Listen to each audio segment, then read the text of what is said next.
एक बार की बात है, किसी नगर में हरिदत्त नाम का ब्राह्मण रहता था। उसके पास खेत थे, लेकिन उनमें ज्यादा पैदावार नहीं होती थी।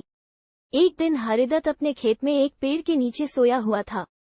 जैसे ही हरिदत्त की आंख खुली, उसने देखा कि एक सांप अपना फन फैलाए बैठा हुआ है। ब्राह्मण को एहसास हुआ कि यह कोई साधारण सांप नहीं है, बल्कि कोई देवता है। ब्राह्मण ने निर्णय लिया कि वो आज से इस देवता की पूजा करेगा। हरिदत्त उठा और कहीं से जाकर दूध ले आया। उसने मिट्टी के बर्तन में सांप को दूध पिलाया। दूध पिलाते समय हरिदत्त ने सांप से क्षमा मांगते हुए कहा कि हे देव, मैं आज तक आपको साधारण सांप समझता रहा, मुझे माफ कर दीजिए। अपनी कृपा दृष्टि से मुझे बहुत सारा धन धान्य प्रदान करे प्रभु। ऐसा कहकर हरिदत्त अपने घर वापस आ गया। अगले दिन जब वो अपने खेत पहुंचा, तो उसने देखा कि जिस बर्तन में उसने कल सांप को दूध पिलाया था, उसमें एक सोने का सिक्का पड़ा हुआ है। हरिदत्त ने वो सिक्का उठा लिया। अब हरिदत्त रोज सांप की पूजा करने लगा और सांप रोज उसे एक सोने का सिक्का देने लगा।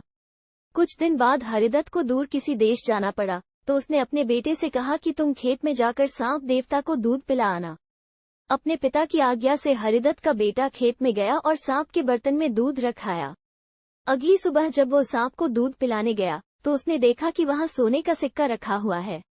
हरिदत्त के बेटे ने वो सोने का सिक्का उठा लिया और मन ही मन सोचने लगा कि जरूर इस सांप के बिल में सोने का भंडार है। उसने सांप के बिल को खोदने का फैसला किया, लेकिन उसे सांप का बहुत डर था। हरिदत्त के बेटे ने योजना बनाई कि जैसे ही सांप दूध पीने आएगा, तो वो उसके सिर पर लाठी से वार करेगा, जिससे सांप मर जाएगा। सांप के मरने के बाद मैं तसल्ली से बिल खोदूंगा और उसमें से सोना निकालकर अमीर आदमी बन जाऊंगा। लड़के ने अगले दिन ऐसा ही किया, लेकिन जैसे ही उसने सांप के सिर पर लाठी मारी, तो वो मरा नहीं बल्कि गुस्से से भर उठा। सांप ने क्रोध में लड़के के पैर में अपने विष भरे दांतों से काटा और लड़के की उसी समय मौत हो गई।